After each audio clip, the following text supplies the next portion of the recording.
Hi, this is Doug with Merchmetrics.com. Welcome back to another video. In this video, I'll be discussing 5 mistakes that new print-on-demand designers make when they first start creating designs. I'll also give you a really good example of when it's okay to break all the rules as long as you know why you're doing it, and I'll show you one really creative design that breaks most of these rules. Alright, let's get started. The first design I'm going to show you is an example of using too many different fonts. Now, if you look through this design, you can see that they're using 4 different fonts on this design. And there really is no reason for it. It just adds complexity and makes the design more difficult to read when really what you want is it to be extremely simple to read. You also have to think about your customer and how they're going to be shopping for these designs. On a computer, that may be perfectly fine to have a ton of very small text. But imagine if your customer is actually shopping on a phone and they're scrolling with their finger looking at a small image that's like maybe even just an inch tall. Are they even going to be able to read your design? So think about how customers on Amazon are shopping and think about how your mock-up is going to be displayed when customers see it. As a general rule, I like to stick to 2 fonts maximum, and I want to make sure that those fonts don't look very similar. If I'm using, a sans serif block font, then I want to use something that complements the shape of the letters, but I don't want to use something that's so similar that people can't quite tell if it's the same. All right, the second shirt I want to show you an example of is using too many colors or poor color choice when creating a design. Now, there's a lot of colors that people don't generally wear, and there's a lot of colors that don't look good on dark and light shirts.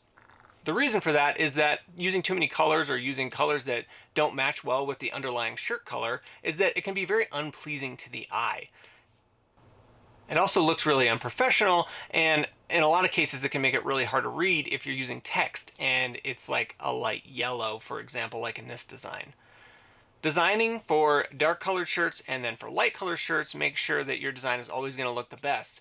I try to stick to 2 to 3 colors maximum when I'm creating a design. This next example is an example of using, well, it's actually an example of 2 different things.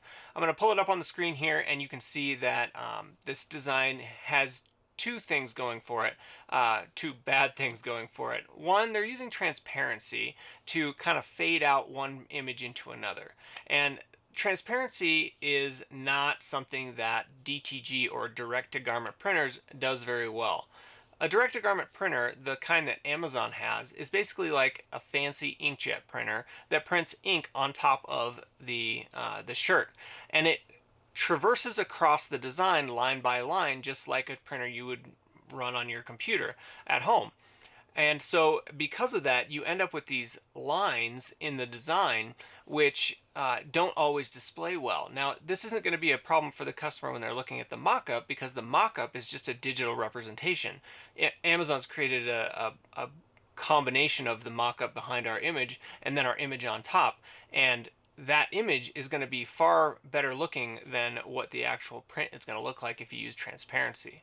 Now, I said there's 2 problems with this shirt, and if you zoom in close, you can see that this shirt also has a low resolution image that's been blown up to a large size. So I can imagine if this was actually printed that it would be very blocky. You're going to have a lot of distortion in the picture of the face because it was such a low resolution image, and you can tell that by looking closely.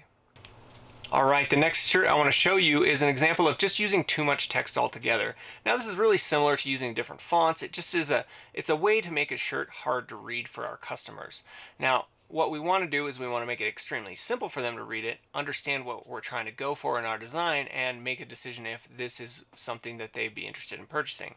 When we use too much text and the customer, again, can't read it because they're scrolling on a phone or even on a computer screen, they have to use the zoom feature to see it. Well, they're never going to click into that listing in the first place to see the text. So make sure you're using an appropriate amount of text for your designs. In addition to that, why do people wear graphic tees? People wear graphic tees because they want to like make a moral stand or because the saying on it is something that they think is funny. They want to show support for a loved one or a cause. Or maybe they just identify with the brand of the shirt. But if you can't read what the shirt says, you're definitely not making a statement. Okay, the next mistake I want to talk about is creating designs and not using spell check or not looking for grammatical or spelling errors. Now, this one is pretty embarrassing, and I think it's something that almost all of us have done, maybe not in our design, but certainly in our titles, descriptions, or bullet points. All right, the final design I want to show you is a design that I think is a perfect example of when it's okay to break all the rules.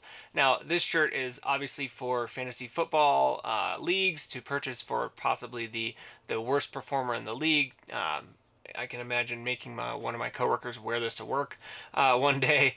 But it's a perfect example of this shirt is designed to be hideous.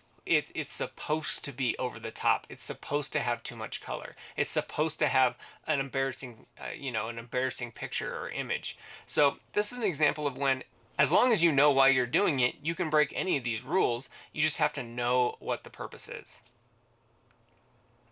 All right, so to summarize those rules really quickly, you don't have to be complicated or elaborate to make a good design or to make a selling design.